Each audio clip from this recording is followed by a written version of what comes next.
Hello and welcome to Story Time with Mr. Ryan. Have you ever gotten frustrated? Perhaps you were doing an activity and things just weren't going your way.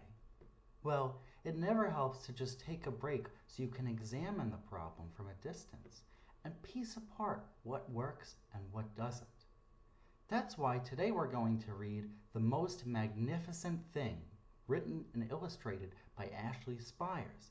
And we're going to watch a little girl construct something amazing out of a simple idea she has in her head. Let's hop on in, shall we? This is a regular girl and her best friend in the whole wide world. They do all kinds of things together. They race, they eat, they explore, they relax. She makes things and he unmakes things. One day, the girl has a wonderful idea. She is going to make the most magnificent thing. She knows just how it will look. She knows just how it will work. And all she has to do is make it. And she makes things all the time. Easy peasy. First, she hires an assistant. Next, they gather their supplies. They set up somewhere out of the way and get to work. I don't know about that. The girl tinkers and hammers and measures while her assistant pounces and growls and chews. When she is finished, she steps back to admire her work. She walks around one side and her assistant examines the other side. It doesn't look right. Her assistant picks it up and gives it a shake. It doesn't feel right either. They are shocked to discover that the thing isn't magnificent or good. It isn't even kind of sort of okay. It is all wrong. The girl tosses it aside and gives it another go. She smooths and wrenches and fiddles, and her assistant circles and tugs and wags. And when she is finished, she stands up and takes a long look at it. Her assistant gives it a nudge with his paw. The thing is still wrong. She decides to try again. The girl saws and glues and adjusts. She stands and examines and stares. She twists and tweaks and fastens. She fixes and straightens and studies. She tries all different ways to make it better. She makes it square. She makes it round. She gives it legs. She adds antennae. She makes it fuzzy. She makes it long, short, rough, smooth, big, small. One even smells of stinky cheese. P.U. But none of them are magnificent.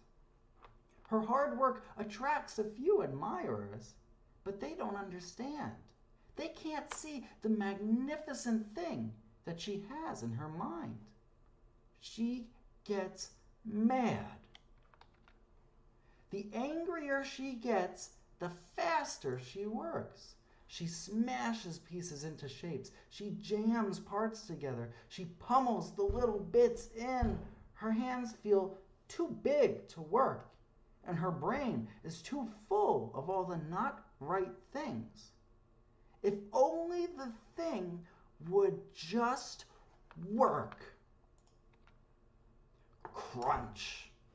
Uh-oh. The pain starts in her finger. It rushes up to her brain and she explodes. It is not her finest moment. I'm no good at this. I quit. But her assistant suggests a walk. Good idea. It's not much help at first, but before long, she starts to feel different. Bit by bit, the mad gets pushed out of her head. As they stroll along, she comes across the first wrong thing she made. The bad feelings are about to start all over again, but then she notices something surprising. There are some parts of the wrong things that are really quite right. the bolts on one, the shape of another, the wheel to seat ratio of the next. These are all sorts of parts that she likes. By the time she reaches the end of the trail, she finally knows how to make the thing magnificent. She gets to work. She works carefully and slowly, tinkering, hammering, twisting, fiddling, gluing, painting. Her assistant makes sure there are no distractions. Well, this is the perfect thing to ward off bears. This will stop that leak. This one's all wet. The afternoon fades into evening, and finally, she finishes. She alerts her assistant. The pair take a good, long look. It leans a little to the left, and it's a bit heavier than expected. The color could use a bit of work too, but it's just what she wanted. They climb aboard and take it for a spin. They are not disappointed. It really is the most magnificent thing. Well, thank you guys very much for joining me today. Turns out the thing happened to be a sidecar for her scooter. Pretty cool. But I think this lesson applies to all sorts of things. Sometimes if you're getting frustrated and things just aren't working, it helps to take a break so you can re-examine your approach. And that way, you'll discover what works and what didn't, and ultimately create something magnificent. Thank you guys so much for watching. I'm Mr. Ryan. I had a lot of fun reading this story with you.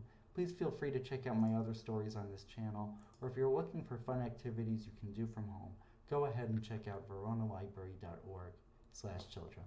Until next time, I'll be seeing you. Bye-bye.